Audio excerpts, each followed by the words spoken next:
Hello guys, welcome to She-Baller, where we talk all things women's basketball and the numbers behind. I'm your host, Kayla.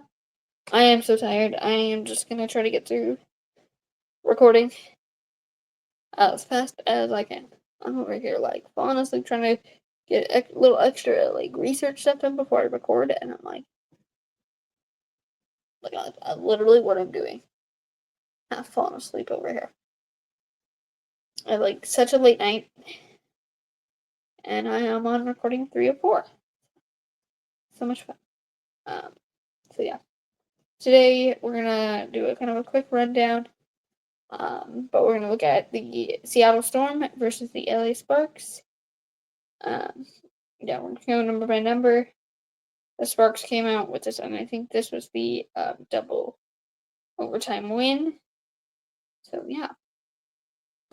So, for field goal, 42.6 for the Storm. The Sparks had 46.6. Again, I think, not even again. I think that both teams came to play.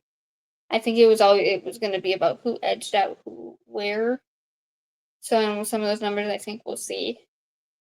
And especially with the field goals, who's taking, who has the ball, right? Who's having the most with the ball. Which I think Sparks definitely edged that one out. Hence why I think, they put all their energy into trying to win the game. Especially towards the end. They're like, where can we edge out? 3-point field goals you have for the Storm, 34.4. The Sparks had 26.9. There's a little less there.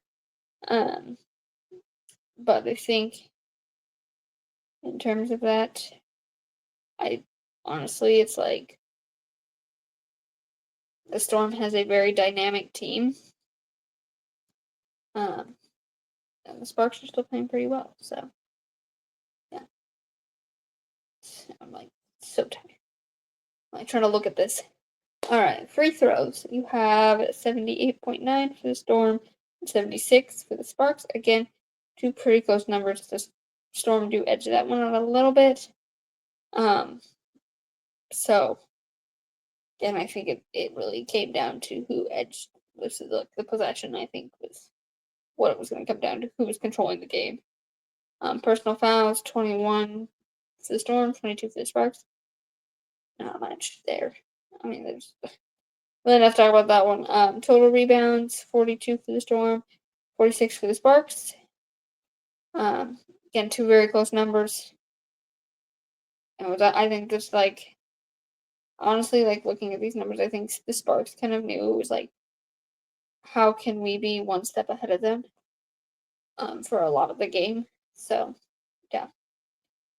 And I'm honestly just going to kind of read off this review just so I can kind of, clean up for the day and go to bed. I will say, close game, Sparks took the edge because I think they kind of came in with it was how can we get ahead of them? How can we get ahead of them? Even if it's the slightest bit ahead of them, right? Where it's let them think they caught up, and then let them, let's get one step ahead again, and then kind of thing. So, yeah, it's really all I have for you guys. And this wasn't much of a fun episode, but I think I need to call it here soon. So, hopefully for a longer episode next week. But I will see you guys then. Peace.